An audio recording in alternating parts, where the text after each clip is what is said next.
Buenas tardes.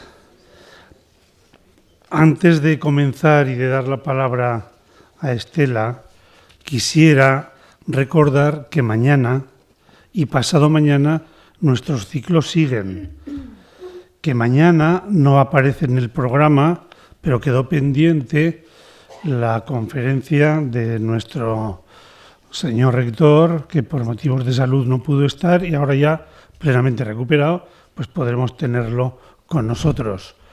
Esa conferencia forma parte del ciclo Científicos y Creyentes, sobre su experiencia vital de ambas dimensiones, la profesional como científico y la personal como creyente. Eso mañana a esta misma hora y en esta misma sala. Y el jueves tendremos la conferencia final, la de clausura, que estuvo pensada como conferencia de apertura de los ciclos y que también por motivos de salud, 2 días antes de venir desde Roma, pues tuvo que hospitalizarse el profesor Auleta, que es el que va a venir, y nos hablará. ¿Y de qué nos hablará? De algo tan interesante como el sentido de la evolución, su incidencia en el ser humano y la relación de esta evolución de toda la realidad con el sentido que los seres humanos tenemos de nuestra propia autotrascendencia. Entonces, son temas muy bonitos, muy interesantes y merece la pena que hagamos un esfuerzo por estar. Hoy ponemos punto final al ciclo de lectura abierta de la Biblia. Estos ciclos que vamos haciendo cada año y que nos permiten acercarnos a distintos libros de esa biblioteca tan antigua que es la Biblia, con sus 73 libros y en un proceso tan largo de formación. Esta conferencia de clausura es la primera vez, es el primer libro que vamos a tocar del Nuevo Testamento. Hasta ahora todos de los que hemos hablado en los 3 años que hemos estado han sido libros del Antiguo Testamento. Ahora por primera vez nos vamos a abrir un poquitín, a asomar a ese otro mundo bíblico que es el mundo del Nuevo Testamento. Y para hablar hemos elegido a San Mateo, el Evangelio de Mateo. Pierpaolo Pasolini, en una visita que hace a Asís, famosa, pues en esos insomnios tan frecuentes en él y que le daban tanto para su fantasía, pues tenía ahí en la mesilla la Biblia. Y se puso a hojear y no pudo evitar el comenzar y terminar el Evangelio de Mateo. Y fruto de aquella experiencia y de aquella lectura y de aquel insomnio fue la película suya sobre el Evangelio según San Mateo, en donde él entró muy de lleno precisamente a la esencia de lo que es la teología y la presentación que este evangelista nos hace de la figura de Jesús. Pues no en cine, pero sí en diapositivas, en una proyección más de andar por casa, pero que nos va a servir de guía para escucharla, pues nos lo va a hacer hoy Estela. Estela Aldave es profesora de Biblia en el Creta y comparte la semana con sus estudios de investigación en Deusto, en donde está muy metida de lleno en la redacción ya casi final de su tesis doctoral. Es una persona muy entrañable, muy querida entre nosotros, comparte con nosotros esos 3 días de la semana y hoy va a compartir también este rato.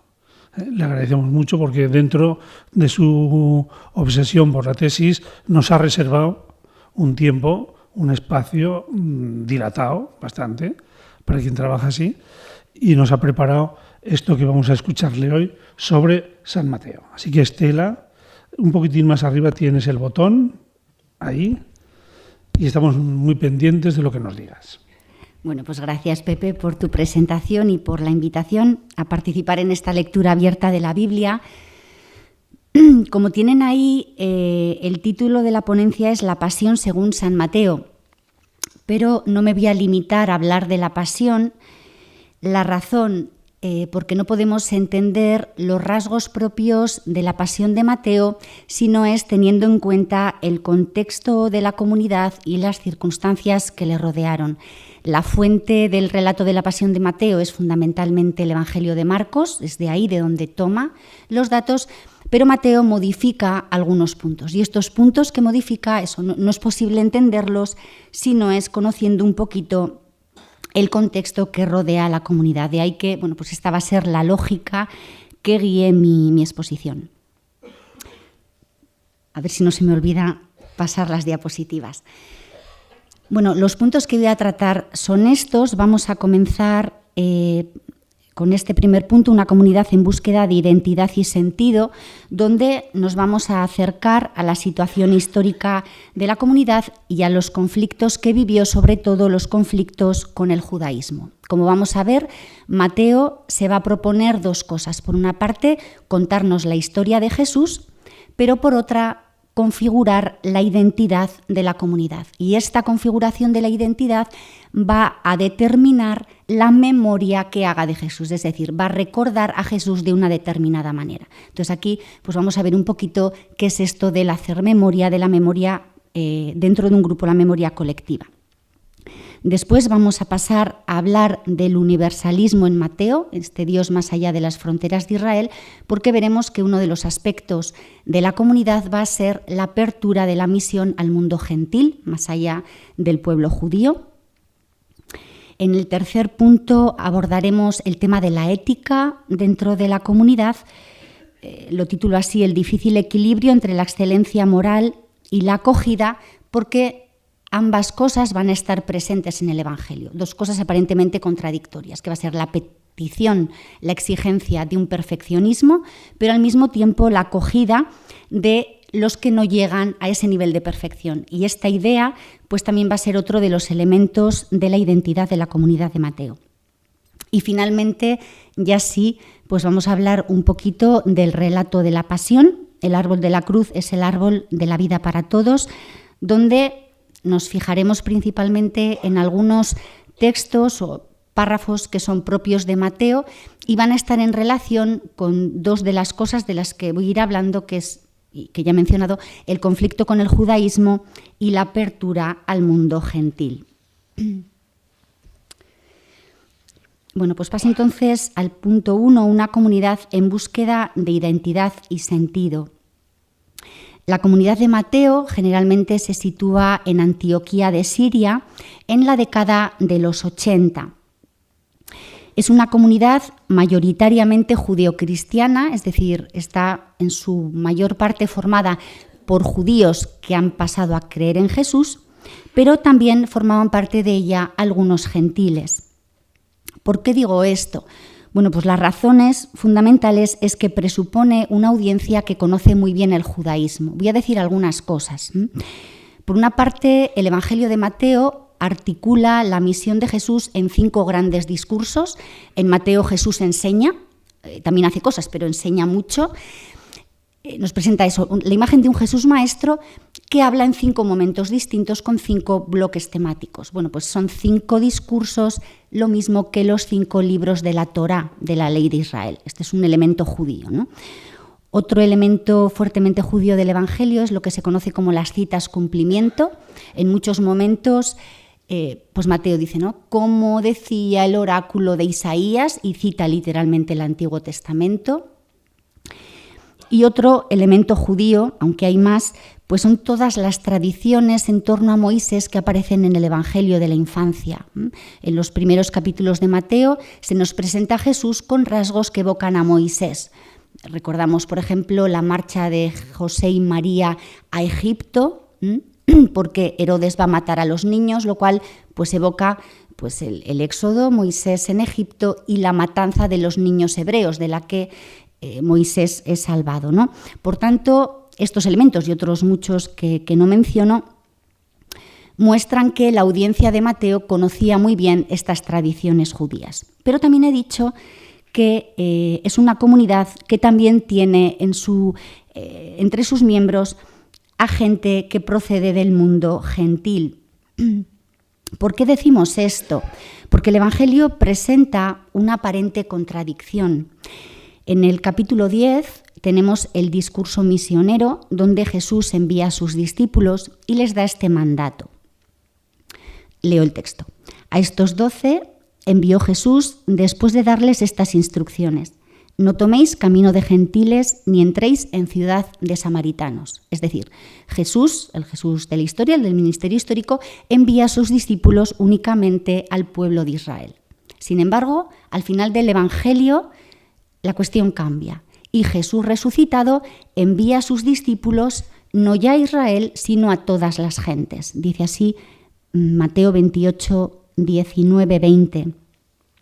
Id pues y haced discípulos a todas las gentes, bautizándolas en el nombre del Padre y del Hijo y del Espíritu Santo, y enseñándoles a guardar todo lo que yo os he mandado. Y he aquí que yo estoy con vosotros todos los días hasta el fin del mundo. Por tanto, haced discípulos a todas las gentes. Hay un paso aquí adelante. El mensaje que se envía a la comunidad de Mateo es este. Muy bien, Jesús se dedicó fundamentalmente al pueblo de Israel, pero en nuestro tiempo, que es el tiempo de la Iglesia, nos toca dirigirnos a todas las naciones, ¿no? Por tanto, la comunidad de Mateo se sitúa en esta encrucijada de apertura. Como he dicho, el Evangelio se escribe en la década de los 80 y esto nos sitúa en la segunda generación cristiana. En la antigüedad las generaciones se separaban de 40 en 40 años. La primera generación es de los años 30 a los años 70, la segunda entre el 70 y el 110. Esta segunda generación va a vivir dos acontecimientos clave. Uno de ellos va a ser la desaparición de los testigos visuales de Jesús, es decir, los testigos de la primera hora, los que habían conocido a Jesús, empiezan a morir, empiezan a desaparecer. Por tanto, comienza a sentirse la necesidad de guardar sus memorias y esto explica, entre otras razones, la puesta por escrito de los evangelios, que vendrían a asegurar que la memoria de Jesús se mantiene aunque los testigos están desapareciendo. Cada evangelio va a hacer memoria de Jesús de una determinada manera en función de las circunstancias que les toque vivir, también el evangelio de Mateo. El segundo acontecimiento clave que vive esta generación es la primera guerra judía en el año 70. En la década de los 60, el pueblo judío se subleva contra el Imperio Romano, pero bueno, pues el imperio se impone, invaden la tierra y Jerusalén y el templo desaparecen, son destruidos a manos del imperio. Este hecho va a tener consecuencias decisivas en el cristianismo primitivo. Voy a pararme un poquito en el judaísmo tras la guerra, porque va a ser precisamente este judaísmo con el que van a polemizar, a entrar en un diálogo, pero el diálogo se convierte en polémica con las primeras comunidades cristianas. Es un judaísmo que ha perdido sus elementos centrales, ha perdido el templo, ha perdido el culto y ha perdido el sacerdocio. Por eso tiene la necesidad de redefinir su identidad con unos elementos nuevos, porque los que tenían han desaparecido, ¿no? El judaísmo en este momento es una realidad muy plural. Los autores suelen hablar de judaísmos más que de judaísmo. Conocemos pues, un poquito el judaísmo de Qumran, conocemos pues, grupos judíos, ¿no? Pues los saduceos, etcétera. Son grupos que tienen distintas visiones sobre la escritura, distintas visiones sobre la función del templo, distintas visiones sobre la escatología, es decir, hay una diversidad interna. Sin embargo, poco a poco, lo que va a ocurrir a partir del año 70 es que va a prevalecer la línea farisea. Ya vamos a ver después por qué. ¿Qué es este judaísmo de corte fariseo? Es un movimiento laical que propone el cumplimiento de la ley en la vida cotidiana. Es decir, los fariseos lo que proponen es la santidad de vida en lo de todos los días. Es decir, no es tan necesaria la mediación del templo ni la mediación del sacerdocio para ser santos. Por eso hablo de democratización de la santidad. La santidad es accesible a todos que quieran, ¿no?, cumplir la ley. Esto explica que precisamente sea la línea farisea la que prevalezca tras la guerra, porque la visión que tenían los fariseos del judaísmo no requerían de las instituciones que habían desaparecido, no requerían tanto ni de Jerusalén como ciudad santa, ni del templo.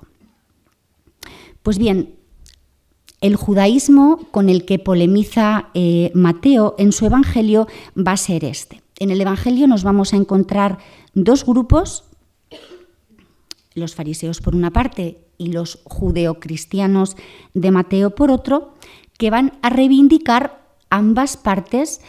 Primero, ser el pueblo elegido, es decir, son los herederos del verdadero Israel, y en segundo lugar, que ambos van a reivindicar la legítima interpretación de la Escritura. La comunidad de Mateo va a reivindicar su propia interpretación, que pues va a ser desde Jesús.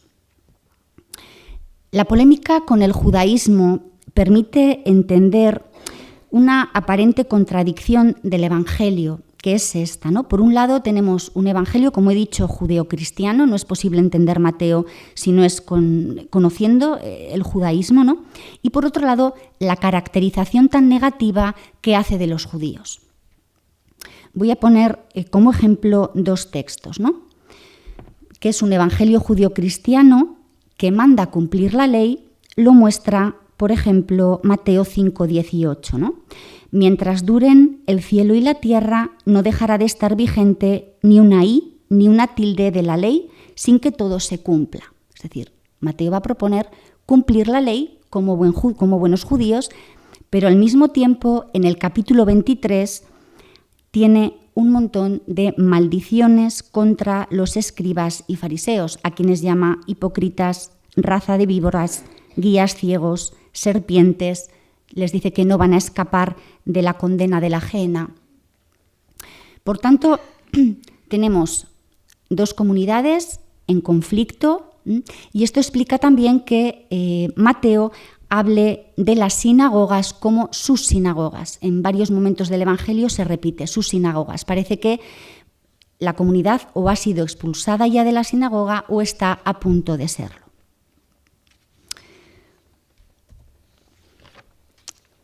Bueno, en este contexto de polémica, de reivindicación de la verdadera tradición de Israel, ¿qué hace Mateo? Aquí las ciencias sociales vienen a ayudarnos para comprender un poco la estrategia del evangelista y en concreto lo que se refiere a la teoría sobre la memoria colectiva. A nosotros posiblemente no nos sonará extraño, porque en nuestro país desde hace unos años se viene hablando de la memoria histórica, ¿no? Estas teorías lo que nos dicen es que para afrontar determinadas situaciones, las sociedades y grupos miran a su pasado, pero de un modo especial, es decir, selectivamente e interpretándolo, con el fin de encarar su presente y también su futuro con esperanza. Por tanto, lo que tenemos en el Evangelio es cómo Mateo mira al pasado, mira la historia de Israel y mira a Jesús, y los mira de una manera selectiva e interpretadora, con el fin de sostener y mantener y definir la identidad de su comunidad. Lo que posibilita esta memoria colectiva son dos cosas. Por una parte, la cohesión del grupo y por otra, la diferenciación grupal. Lo que va a permitir es que la comunidad tenga una identidad propia y un sentido de pertenencia. Mateo les va a proponer que tienen un pasado común, es decir, pertenecen a Israel y pertenecen a Jesús, y les va a ofrecer también unas determinadas pautas de comportamiento, que también las va a remontar al propio Jesús. Es decir, como veremos después, Mateo va a proponer una vivencia de la ley, pero radicalizándola en lo que tiene que ver con el amor, y este hecho va a ayudar a configurar la identidad del grupo. Por otra parte, también la diferenciación grupal. Una de las cosas que permite esta memoria colectiva es establecer las fronteras identitarias frente a otros grupos. Es decir, la comunidad de Mateo va a tener una identidad y esa identidad le va a permitir diferenciarse de otros y en concreto de los grupos judíos con los que está en conflicto. Esta cuestión de la memoria, de cómo se recuerda el pasado desde el hoy, desde la situación actual, se ve muy bien en las antítesis del Sermón del Monte, donde la ley se va a interpretar desde Jesús. Voy a leer únicamente las dos últimas antítesis porque son precisamente las que destacan la radicalidad del amor y de la gratuidad como algo característico de la comunidad de Mateo. Mateo 5, 38, 42 dice así: Habéis oído que se dijo, ojo por ojo y diente por diente. Pues yo os digo, no resistáis al mal, antes bien, al que te abofetee la mejilla derecha, ofrécele también la otra. Al que quiera pleitear contigo para quitarte la túnica, déjale también el manto. Y al que te obligue a andar 1 milla, vete con él 2. A quien te pida, da. Y al que desee que le prestes algo, no le vuelvas la espalda. Es decir, habéis oído que se dijo, ley de Israel, pero yo os digo la interpretación de la comunidad de Mateo de las palabras de la ley judía, ¿no? La siguiente antítesis, y la última, dice así: Habéis oído que se dijo, amarás a tu prójimo y odiarás a tu enemigo. Pues yo os digo, amad a vuestros enemigos y rogad por los que os persigan, para que seáis hijos de vuestro Padre Celestial, que hace salir su sol sobre malos y buenos, y llover sobre justos e injustos. Porque si amáis a los que os aman, ¿qué recompensa vais a tener? ¿No hacen eso mismo también los publicanos? Y si no saludáis más que a vuestros hermanos, ¿qué hacéis de particular? ¿No hacen eso mismo también los gentiles? Vosotros, pues, sed perfectos como perfecto es vuestro Padre Celestial. Por tanto, lo que nos está proponiendo Mateo es el cumplimiento de la ley, pero como un amor gratuito, esto es lo que significa el amor a los enemigos, y una vida ética perfecta en todo lo que se refiere al amor. Por tanto, tenemos aquí la manera en la que Mateo construye la identidad de su grupo, reinterpretando la ley desde Jesús, como he dicho, radicalizando el precepto del amor. Vamos a pasar al siguiente punto, Dios más allá de las fronteras de Israel, donde vamos a ver la genealogía de Jesús. En la genealogía lo que se nos muestra es cómo recuerda Mateo el origen de Jesús, es decir, quién es, de dónde viene, de quién viene, ¿no? El objetivo de las genealogías no es dar una información de tipo histórico o biológico, sino darnos información de tipo más bien teológico, ¿no? En los evangelios solamente tenemos genealogías en Mateo y en Lucas. Si las comparamos, veremos que hay unas pequeñas coincidencias, pero son muy, muy distintas entre sí. Por tanto, aquí estamos con la intencionalidad de cada evangelista. Voy a leer unos versículos de la genealogía y luego hablaremos de los elementos que nos interesan especialmente ahora, que son los que he destacado en rojo. Libro de la generación de Jesucristo, hijo de David, hijo de Abraham. Abraham engendró a Isaac, Isaac engendró a Jacob, Jacob engendró a Judá y a sus hermanos. Judá engendró de Tamar a Fares y a Zara. Fares engendró a Esrom, Esrom engendró a Aram, Aram engendró a Aminadab, Aminadab engendró a Naasón, Naasón engendró a Salmón, Salmón engendró de Rahab a Booz, Booz engendró de Ruth a Obed, Obed engendró a Jesé, Jesé engendró al rey David, David engendró de la que fue mujer de Urías a Salomón. La genealogía sigue, pero nos vamos a detener en estos elementos que he destacado en rojo, que son los que nos interesan ahora. Este es el resto del texto. Bueno, ¿cómo nos presenta entonces Mateo a Jesús? Nos lo presenta dentro de la tradición de Israel. Jesús es hijo de David. Esto es el fundamento de su mesianismo, pero también hay entre sus antepasados una dimensión universalista que nos viene por Abraham. Abraham, si bien es patriarca de la tradición de Israel, en Génesis 12:3 se dice de él, le dice Dios, por ti se bendecirán todos los linajes de la tierra. Por tanto, el recuerdo de Abraham ya evoca algo que va a estar presente en otros datos que vamos a ver, que es el tema de la universalidad, de la apertura de fronteras. Lo que llama la atención de esta genealogía es la presencia de 4 mujeres que rompen la lógica de la narración. El curso normal, que es patrilineal, es roto por la presencia de estas 4 mujeres: Tamar, Rahab, Ruth y la mujer de Urías, que se llamaba Betsabé, aunque Mateo la mantiene en el anonimato. Voy a pararme un poquito a explicar quiénes son estas mujeres. Tamar es la nuera de Judá. Judá es uno de los hijos de Jacob, que es dada en matrimonio por Judá a uno de sus hijos, que se llamaba Er. Pues bien, Er, nos dice el texto, Génesis 38, hizo lo malo a los ojos de Dios y fue castigado con la muerte sin tener descendencia. Tras la muerte de Er, lo que hace Judá es dar a Tamar a otros de sus hijos, a Onán. Dice el texto que Onán no quería tener un hijo para su hermano.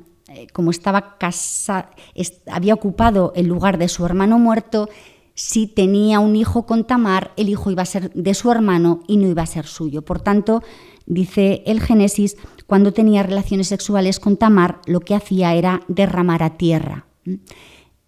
Dios ve este acto, lo condena y decide también castigar a Onán con la muerte. Por tanto, tenemos a Tamar 2 veces viuda y sin descendencia. Lo que va a hacer Tamar es utilizar la astucia, el engaño y la seducción, todas las cosas. Entonces, lo que va a hacer es vestirse de prostituta con el fin de encontrarse con Judá, seducirlo, acostarse con él y tener un hijo suyo. El texto luego lo pueden leer, si no lo conocen, explica, pues Judá no podía pagarle, le promete un cabrito, y entonces ella le pide el sello, el cordón y el bastón, que son aquello que identifica a Judá, en espera del pago. Y entonces, cuando ya se queda embarazada, Tamar se presenta y le dice: yo soy la prostituta y el hijo que espero es tuyo, ¿no? Esta es la historia de Tamar. La historia de Rahab está en otro momento histórico. Estamos en el momento en el que Israel entra en Canaán después de la marcha por el desierto. Es una prostituta habitante de Jericó y en el momento en el que Josué envía espías a Jericó para otear el terreno, lo que quieren los israelitas es asentarse en Israel, pues los israelitas son perseguidos por las autoridades de Jericó y Rahab los esconde y por eso los salva de la muerte. El texto sigue: y cuando los israelitas arrasan Jericó y queman la ciudad para quedarse allí, salvan a Rahab y a su familia. En todo caso, es una prostituta de Jericó. La historia de Ruth la conocemos por el libro que lleva su nombre. Es una moabita que enviuda y decide ir con su suegra Noemí a Judá, donde se casa con Booz. Y Betsabé es la mujer de Urías, una mujer de la que se encapricha el rey David, quien no para hasta conseguir matar a su marido, a Urías, para quedarse con ella. Betsabé se queda embarazada, Dios castiga al niño con la muerte porque había sido una unión ilegítima, se queda de nuevo embarazada y así da a luz a Salomón. Entonces, ¿qué tienen en común estas 4 mujeres? En primer lugar, las 4 nos muestran que Dios actúa más allá de las expectativas humanas. Este es uno de los rasgos. Y otro de los rasgos es precisamente su procedencia pagana o bien imprecisa. En el caso de Tamar y de Betsabé, los textos no dicen claramente que sean paganas, aunque es muy fácil presuponerlo porque Tamar vivía en Canaán y Betsabé es la mujer de Urías el hitita, lo cual era un extranjero. Entonces, el hecho de que estas mujeres aparezcan en la genealogía de Jesús nos está mostrando de qué Jesús hace memoria Mateo. Mateo está recordando que Jesús es un judío de la estirpe de David, viene del linaje judío, pero a la vez tiene un carácter especial, pongo ahí, híbrido, es decir, en su sangre hay de todo, hay mezcla, ¿no? Por tanto, aquí también se nos está hablando indirectamente de cuál es la identidad de la comunidad de Mateo. Es una comunidad que va a interpretar peculiarmente el judaísmo desde Jesús y, por tanto, va a comprender que la buena noticia de Dios es para todos. Aquí vuelve otra vez, hace eco con lo que decíamos al principio del final del Evangelio, del mandato de Jesús resucitado a todas las naciones. Bueno, vamos a pasar al siguiente punto, el difícil equilibrio entre la excelencia moral y la acogida. Aquí vamos a fijarnos sobre todo en la ética o en las pautas de conducta que propone Mateo, que son, como he dicho al principio, un elemento más sobre el cual se configura su identidad. Como hemos visto en el punto anterior, uno de los elementos de identidad fuertes y éticos fuertes en Mateo es el cumplimiento de la ley desde la radicalidad del amor que veíamos en el Sermón del Monte, pero esta exigencia del ser perfectos como el Padre es perfecto o de ofrecer la otra mejilla a quien te abofetee, tiene también un peligro, que es precisamente creernos los mejores, ser rígidos, empezar a juzgarnos unos a otros o a exigirnos unos a otros. Es decir, una comunidad con fuertes exigencias éticas tiene precisamente el peligro de caer en la rigidez y en el juicio. Pues bien, aquí nuevamente sale al paso Mateo, avanzando un poquito más en la identidad de su comunidad. Y lo que va a proponer es esto: hay que caminar hacia la perfección, sí, hasta el amor a los enemigos, pero también hay que aprender a acoger los distintos ritmos de todos sin juzgar. La idea vendría a ser: tenéis que aprender de Dios porque Dios es así.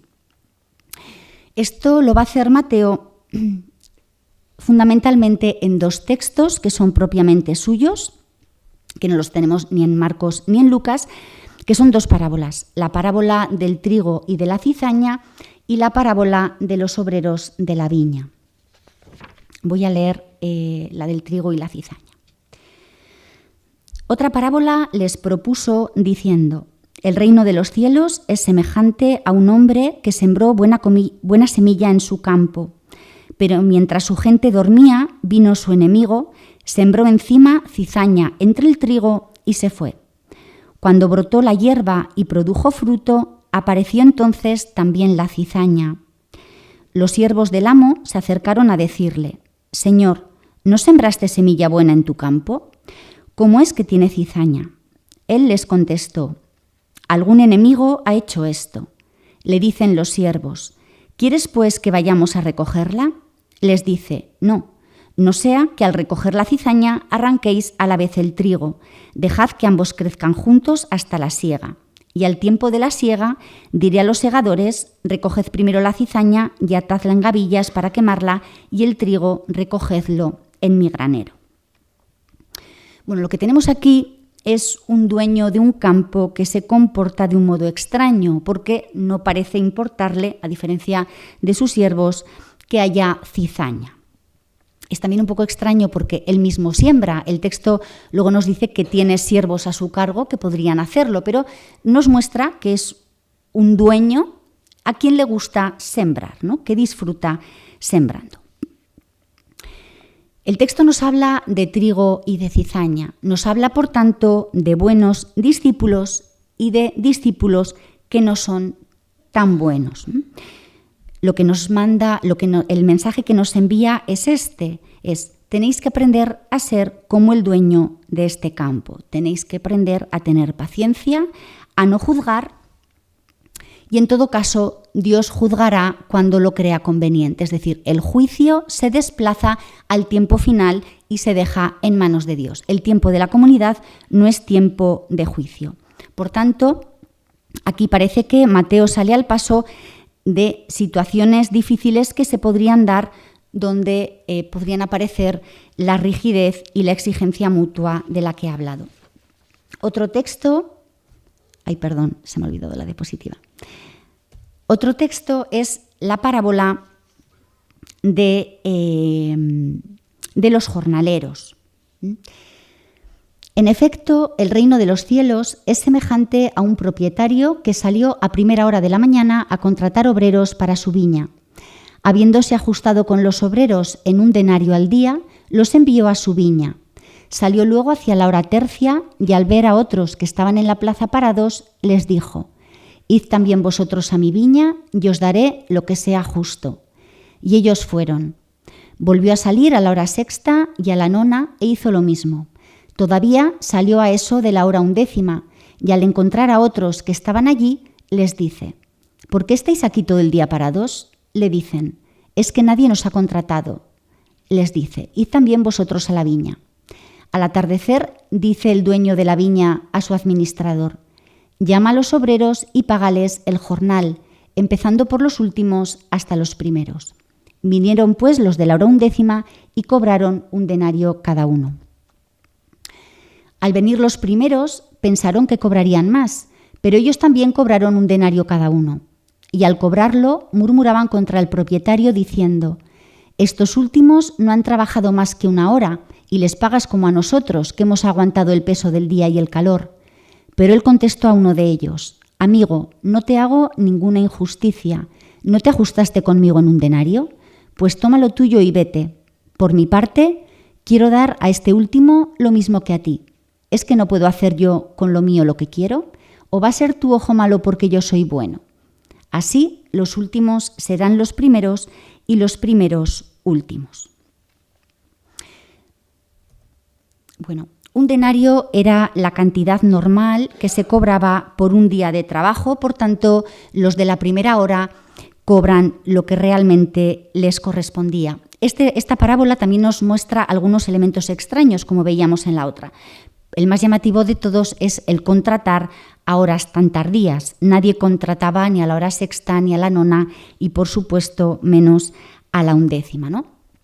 Es bueno que prestemos atención a algunos elementos. Yo creo que es clave, uno de ellos que es clave es el que únicamente se les dice a los primeros lo que van a cobrar. A los segundos se les dice que van a cobrar lo que es justo y a los siguientes ya no se les habla del salario.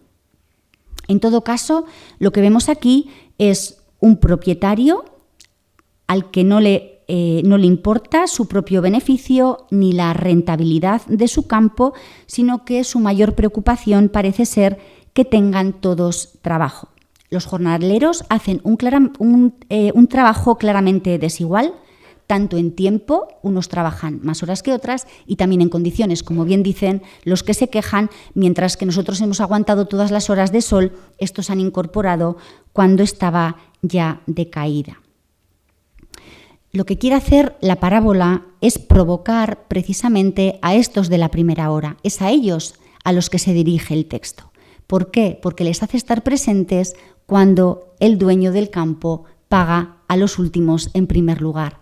Si el texto nos hablara, es decir, si la historia fuera al revés, si los primeros cobraran antes que los últimos, nos enterarían de que todos tienen el mismo salario.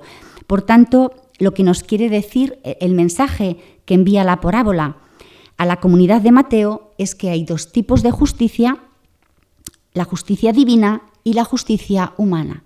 La justicia humana se basa en el mérito, mientras que la justicia divina se basa en la bondad. La comunidad de Mateo no tiene que medir lo que hacen los demás, sino que tiene que aprender de Dios, que da a todos la misma recompensa.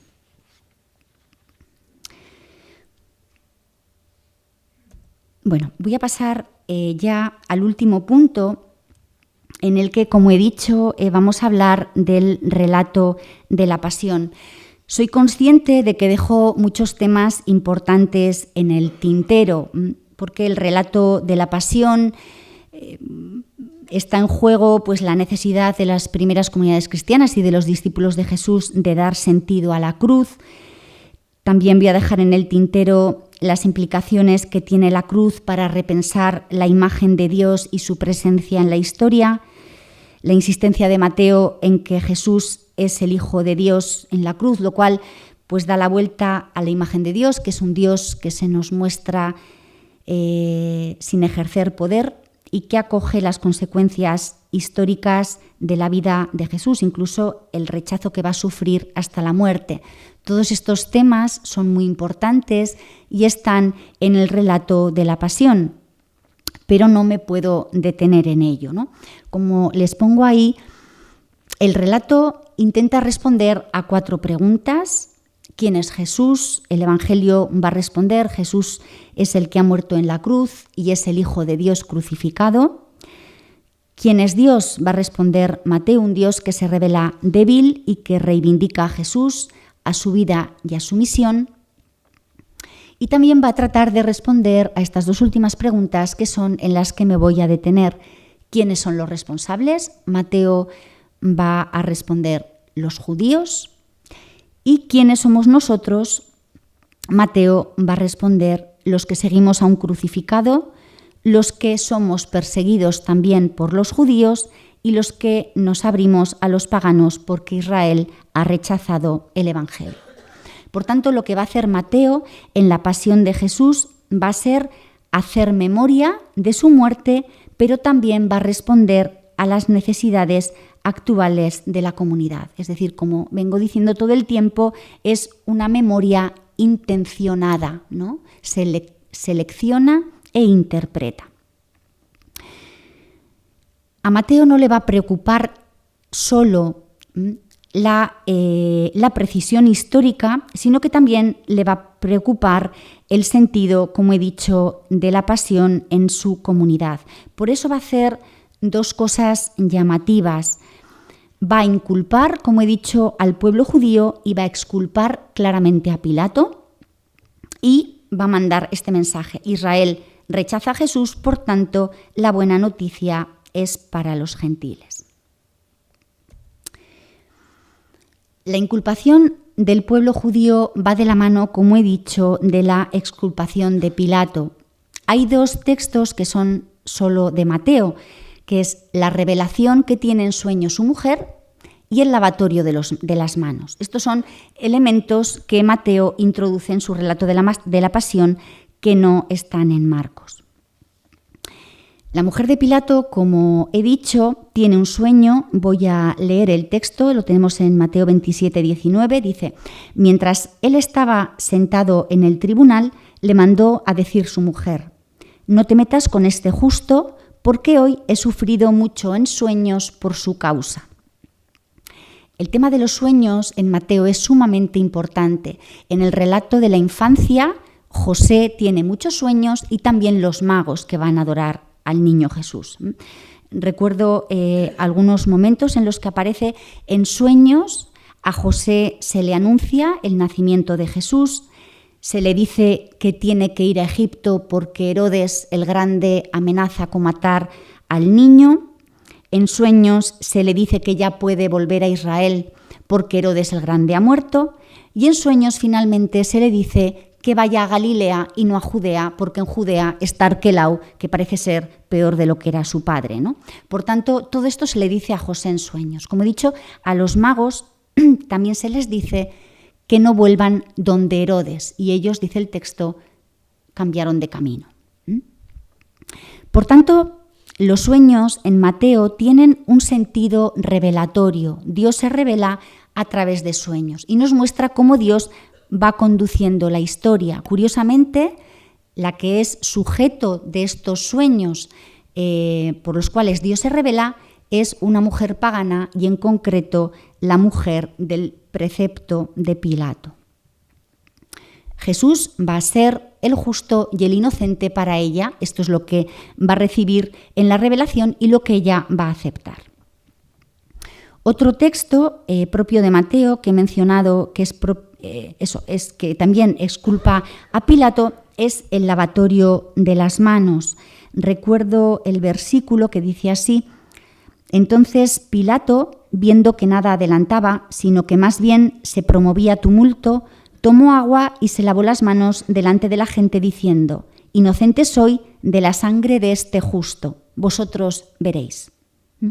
Por tanto, Pilato también considera a Jesús justo e inocente, a diferencia del pueblo judío que dice lo siguiente, y aquí descubrimos la pluma de Mateo, justo después del lavatorio de las manos de Pilato, ¿no? Dice así: todo el pueblo responde: su sangre sobre nosotros y sobre nuestros hijos.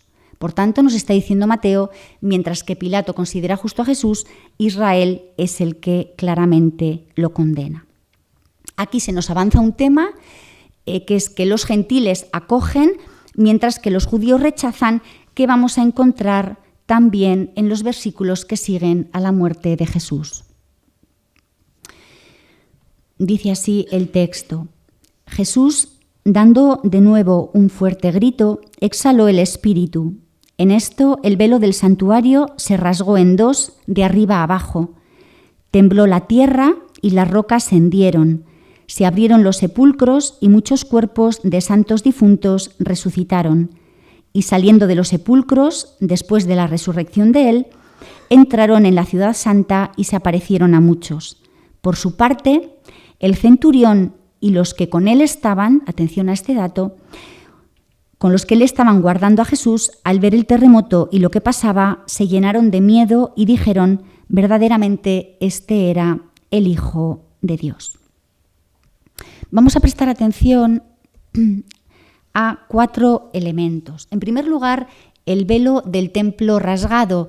Este es un motivo que ya está en el relato de la Pasión de Marcos y que nos viene a decir que el antiguo culto ha cesado. El velo del templo era lo que separaba el Santo de los Santos, la parte más sagrada, donde solo podía acceder el sumo sacerdote una vez al año.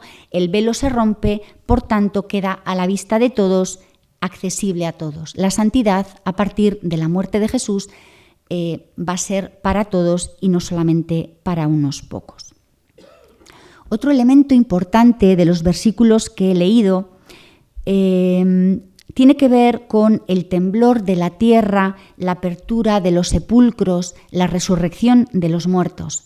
Aquí tenemos imágenes de la escatología judía. Posiblemente les sonará el texto de Ezequiel 37, el de los huesos secos, donde para hablar de la desgracia de Israel en el exilio, pues se propone una imagen de huesos secos que poco a poco se van recubriendo de carne y de nervios, al final se les infunde el espíritu, al final los sepulcros se abren y los que estaban muertos vuelven a la vida con el Espíritu de Dios. Bueno, pues este trasfondo es el que encontramos en este motivo del terremoto en el momento de la muerte de Jesús y de la apertura de los sepulcros. Un motivo conocido en la tradición de Israel. Lo que nos está diciendo es que Dios ha intervenido, ha resucitado a Jesús, no le ha dejado abandonado en el Seol, y lo que se está inaugurando aquí es lo que Israel esperaba para el tiempo final. Los últimos días están empezando ya. Un terremoto encontramos también en el momento en el que las mujeres se acercan al sepulcro, en el capítulo 28. Pasado el sábado, dice el texto, al alborear el primer día de la semana, María Magdalena y la otra María fueron a ver el sepulcro. De pronto se produjo un gran terremoto, pues el ángel del Señor bajó del cielo, y acercándose hizo rodar la piedra y se sentó encima de ella. Su aspecto era como el relámpago y su vestido blanco como la nieve. Los guardias, atemorizados ante él, se pusieron a temblar y se quedaron como muertos. Hay un terremoto cuando muere y un terremoto en la tumba vacía en el momento de la resurrección. Lo que nos está diciendo es que el resucitado es el crucificado, muerte y resurrección van de la mano, Dios ha intervenido y ha rescatado a Jesús de la muerte. Pues bien, estos signos, estas imágenes que son de la tradición judía, de la escatología judía, son entendidos por el centurión romano y los que le acompañan, mientras que los judíos no lo reconocen. Este dato es muy importante. En Marcos tenemos un solo centurión, Mateo muestra que hay otros con él y todos reconocen al Hijo de Dios en la cruz.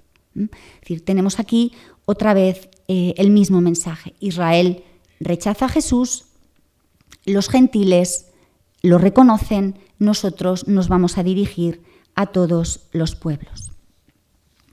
Bueno, pues si me permiten, la reflexión llega hasta aquí. Voy a leer unas breves conclusiones. Recapitulando todo lo que he dicho hasta ahora. El Evangelio de Mateo se pone por escrito en un momento en el que el judaísmo, después de la guerra, ya sin templo y sin ciudad santa, tiene que definirse de nuevo a sí mismo. A partir de este momento, en el judaísmo hasta ahora muy plural, va a prevalecer la línea farisea que se articula en torno al cumplimiento de la ley. La comunidad de Mateo va a polemizar con este judaísmo naciente. Ambos grupos reivindican ser el pueblo elegido por Dios y quien interpreta correctamente las escrituras de Israel. Esta polémica va a influir en la manera en la que Mateo presenta la historia de Jesús. Por medio del Evangelio, Mateo quiere crear y sostener la identidad de su comunidad. Hace un ejercicio de memoria, recuerda el pasado de una manera selectiva, novedosa y creativa, de modo que ese pasado ayude a comprender el presente y a afrontar el futuro. Para la comunidad de Mateo, Jesús es de origen judío, de la estirpe de David, pero al mismo tiempo tiene antepasadas procedentes del mundo pagano. Como buen israelita, cumple la ley y enseña a cumplirla, pero de un modo especial, enfatizando todo lo que tiene que ver con el amor. La comunidad de Mateo se esfuerza por vivir según las pautas dadas por Jesús. Es un grupo a quien se le enseña la radicalidad ética, pero al mismo tiempo tiene que aprender a respetar los distintos ritmos. El seguidor de Jesús es exigente, pero al mismo tiempo es acogedor y paciente. Todo esto forma parte de la nueva manera de comprender el cumplimiento de la ley. El conflicto de la comunidad de Mateo con los judíos de la sinagoga también influyó en la manera de recordar la muerte y resurrección de Jesús. El evangelista responsabiliza más a los judíos que al imperio. El rechazo del judaísmo a la comunidad y el descubrimiento de que hay gentiles que aceptan el evangelio muestran un camino nuevo. La apertura de la misión cristiana al mundo gentil. Los paganos llegan a ver que Dios no ha abandonado a Jesús en la cruz ni en el mundo de los muertos, sino que lo ha devuelto a una vida nueva. Confesando esto, reconocen que es el Hijo de Dios tanto por la vida que vivió como por la muerte que sufrió. El Evangelio no es solo ni principalmente para Israel, sino para todos. Dios no tiene fronteras. Así, Mateo terminará su obra afirmando: «Id pues y haced discípulos a todas las gentes, bautizándolas en el nombre del Padre y del Hijo y del Espíritu Santo, y enseñándoles a guardar todo lo que yo os he mandado. Y he aquí que yo estoy con vosotros todos los días hasta el fin del mundo». Muchas gracias.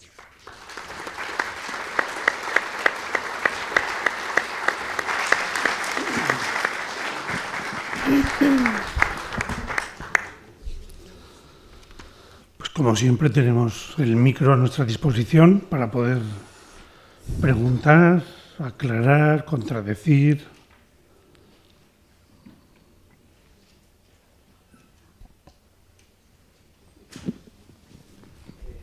Sí, te dan el micro.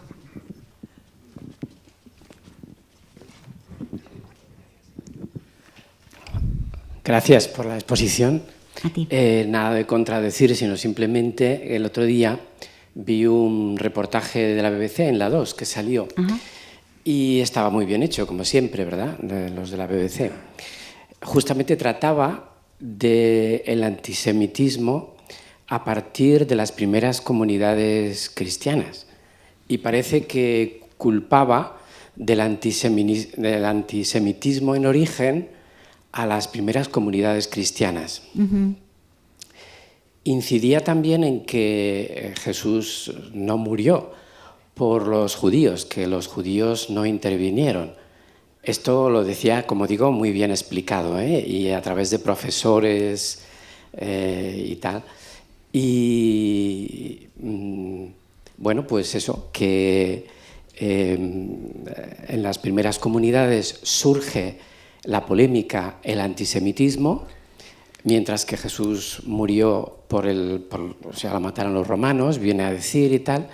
Y entonces, claro, como conclusión final decía, y esta es un poquito la pregunta, ¿qué es lo que piensas sobre esto? Claro, porque me pareció muy importante esa visión, muy como el origen del antisemitismo que proponía, ¿verdad? Que incluso hasta el nazismo pues tiene como objeto, vamos, que una nación tiene el origen, una nación cristiana, y que, bueno, pues esa era un poquito el hilo conductor del antisemitismo a lo largo de la Edad Media, de la antigüedad de la Edad Media, y que culminaba un poquito en este siglo XX con esos hechos del nazismo, ¿no? ¿Qué es lo que piensas de esto? Ya. Claro, es verdad que el antisemitismo se ha basado en los textos del Evangelio. La cuestión es que, por eso he insistido, la importancia del contexto. Es decir, en los Evangelios aparecen los judíos como los enemigos de Jesús, precisamente porque cuando se escriben, los que están en polémica con el judaísmo son las primitivas comunidades cristianas, ¿no? A esto se debe la caracterización tan negativa del judaísmo. Pero claro, es decir, la visión tan negativa del judaísmo se entiende muy bien a la luz del contexto histórico y de las dificultades que se vivieron para definir la identidad por una parte y por otra. Claro, si vemos los textos sin tener en cuenta que esas cuestiones identitarias estaban en ese momento en juego, podemos no interpretar el texto, hacer una lectura fundamentalista y entonces decir, en el siglo XX los judíos siguen siendo los enemigos de los cristianos, cosa que no es así, ¿no?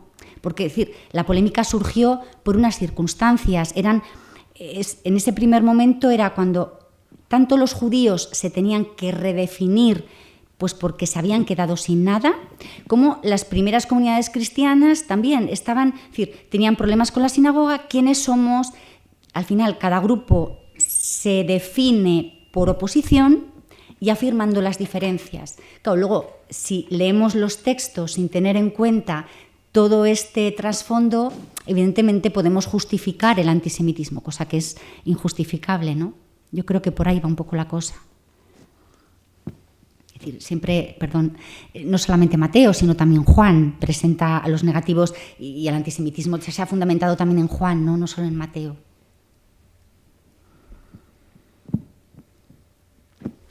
En primer lugar, muchísimas gracias por la conferencia, muy bien. Es la pregunta o, no sé, el comentario, es un poco baladí si quiere, pero vamos, es verdad que en Mateo es muy importante el tema de los sueños. Vamos a ver, cuando hablamos de sueños y explicamos sueños, estas manifestaciones tan importantes de parte de Dios a estos distintos personajes, ¿estamos hablando de sueños verdaderamente o de reflexiones profundas? Pero claro, aquí cuando los psicólogos hablan de sueños, los sueños son, dice hasta el poeta, ¿no? Y ya sabemos lo que significa. Bueno, sabemos lo que significa. ¿Estamos dando valor a todo aquello que es materia onírica o estamos diciendo, nos está diciendo el evangelista que hay una reflexión profunda, una oración, un pensamiento que realmente es la circunstancia, el momento en que Dios se manifiesta de esa manera tan profunda? Sí, evidentemente los sueños, he hablado, ¿no? Los sueños son revelatorios. Tanto los sueños como las visiones, por ejemplo, son un género literario, en el sentido de que son imágenes para expresar que alguien comprende que Dios se le está dando a conocer, ¿no? Es lo mismo que para hablar, pues no sé, de una vocación, pues utilizamos el género literario de la llamada, ¿no? Nadie cree que Dios le llama como nos puede llamar alguien por teléfono, ¿no? Pero es un lenguaje para expresar que Dios se te da a conocer, ¿no? El motivo de los sueños es muy bíblico. Y en la apocalíptica pues tenemos relaciones en sueños, tenemos revelaciones a través de la visión, de audiciones, pero son eso, imágenes para hablar de lo que posiblemente será inexpresable, que es pues cómo Dios se nos comunica, ¿no? Pero eso son imágenes, no sé si le respondo a la pregunta. Sí, pero traduciendo la palabra sueño, ¿se puede traducir por reflexión profunda, por meditación? Pues meditación, más bien vendría a ser el resultado de una meditación, es decir, vendría a ser la conclusión a la que uno llega, lo que llego a intuir de Dios, lo que creo que Dios me dice, ¿no? Eso es. Eso es, no. Es decir, sí, claro, le entiendo perfectamente. Es decir, el texto hay que interpretarlo. Entonces, si estamos diciendo que es una imagen, significa que Dios, o sea, que José no se levantó esa mañana y dijo, he tenido un sueño. Es decir, cuando el texto nos dice que Dios se le revela, que José sueña y en ese sueño se le dice, nos está diciendo, José tuvo una experiencia de Dios X, vio no sé qué cosa y entendió no sé qué cosa, ¿no? Pues lo mismo que nosotros hoy, pues para hablar de una experiencia de fe utilizamos unas imágenes u otras, ¿no? ¿Podría ser algo así como un proceso de descubrimiento, de búsqueda, de discernimiento, dicen algunos ahora? Sí, yo creo, sí, pero quizá más bien el resultado, ¿no? Porque es decir, lo que indica el sueño es decir, la revelación ya conclusa, ¿no? Y pues bueno, Dios se nos revela pues a través de un proceso, pero al final, bueno, pues decimos, después de un proceso de discernimiento, pues creemos esto, ¿no? Sí, vendría a ser algo así, una imagen, ¿no? Para expresar. Y si tantas expresiones de este tipo, con verbos así muy puntuales, por ejemplo, los llamó y le siguieron, ¿no? Hizo esto y ahí automáticamente, si son expresiones de tipo teológico, más que expresiones de tipo de movimiento, ¿no podría ser también la expresión judíos más que una denominación étnica, una denominación teológica? No, porque, es decir, yo creo que hay razones para suponer que cuando se habla de los judíos en el Evangelio no se están refiriendo a otra cosa, ¿no? Eso no sé si la pregunta va por ahí, es decir, que simbolizan otra cosa el pueblo judío. Yo creo que el conflicto con la sinagoga está ahí, ¿no? Y que hay un grupo delante de otro que, bueno, y por ambos lados se trata de definir la identidad y caracterizan al otro negativamente para sostener la propia vida del grupo, ¿no? Pero no es una tensión, perdón por la polémica, no querría yo. ¿No está ahí en el fondo dos visiones religiosas completamente distintas? Las dos utilizan la ley, Mateo también insiste en el cumplimiento de la ley hasta el último rincón más recóndito y más profundo, y sin embargo la gran diferencia entre una visión de la ley y la otra es que los fariseos están muy obsesionados por el sentido de la identidad, y esa identidad hay que remarcarla hasta en los detalles más pequeños y cumplirlo a rajatabla, y en cambio parece que Jesús representaría con los que le siguen ahí en la cruz a quienes por encima de la ley y como clave de comprensión de la ley ponen la misericordia. Eso es, no tanto eso por encima de la ley, sino como interpretación de la ley, ¿no? Pero precisamente por eso los judíos no están simbolizando a otra cosa, sino que lo que tenemos aquí es la comunidad judía que está leyendo las escrituras de Israel de una determinada manera y la comunidad de Mateo que las está leyendo desde Jesús, ¿no? Y que evidentemente colisionan porque no es la misma interpretación de la escritura, ¿no? Y ambos reivindican que la suya es la buena, claro, esta es la cosa, ¿no? Yo sigo preguntándome por eso, esa diferencia. Pero es decir, yo creo que es un grupo histórico y real. Es que como luego entre nosotros también se dan esas posturas, ¿no? Con la denominación de cristianos, pues a veces encontramos cristianos muy fariseos por tradición, sobre todo los católicos, tenemos ese gran riesgo de tener la tentación muy farisea, ¿no? Del cumplimiento de las obras y del cumplimiento de la ley, ¿no? Es una tentación y un modo de entender la religiosidad, frente a otro que Jesús, por lo menos el Jesús de Mateo, insiste en que es mucho más importante y prevalece sobre el anterior. Es mucho más importante la misericordia que el cumplimiento de la ley, ¿no? Pues que la ley se cumple con la misericordia.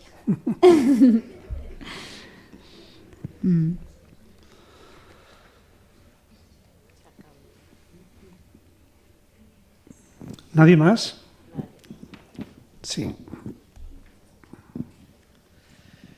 Bueno, lo que quiero preguntar puede que salga del tema de esta conferencia, pero me gustaría entender el sentido de hijo de Dios que ha salido.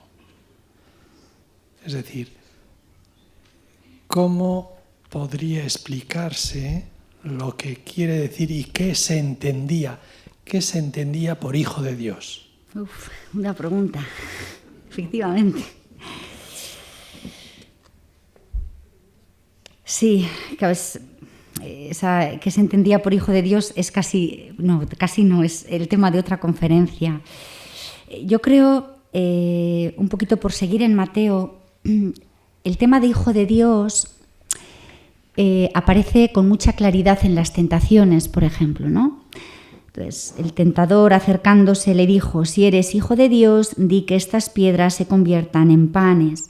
Si eres hijo de Dios, tírate abajo porque está escrito. Es decir, si eres hijo de Dios, haz esto. En la cruz Jesús es hijo de Dios. Lo que se nos está diciendo es que lo que es hijo de Dios es algo totalmente distinto a lo que cualquiera pensaría como un hijo de Dios. Es decir, es un hijo de Dios que es tentado, ¿no? Pero que, bueno, confía a pesar de todo, pero que al final muere en la cruz. Esta sería la cuestión en Mateo, ¿no?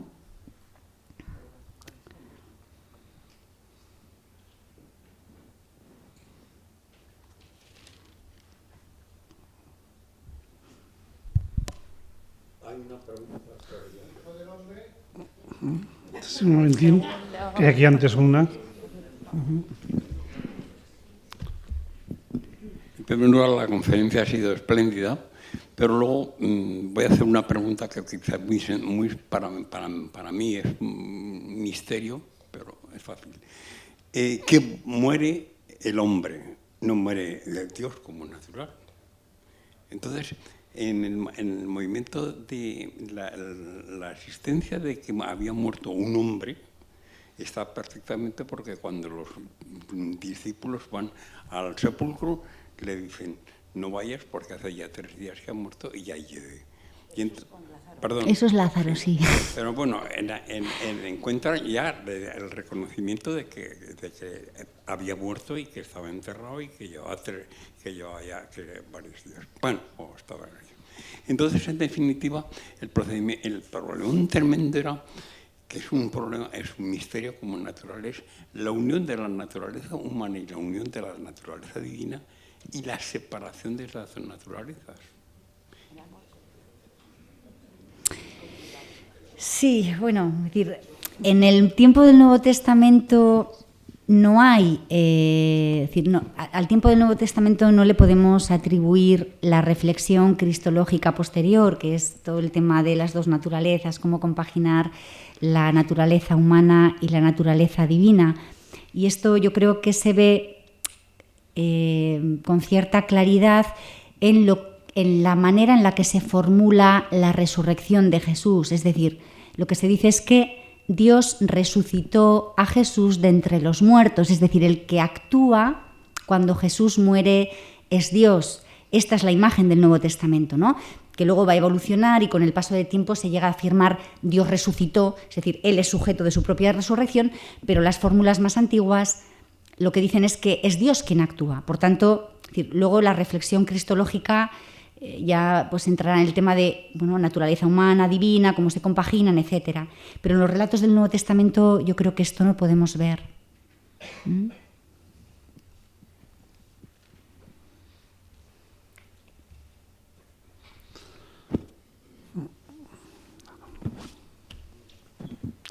Ya no hay más preguntas.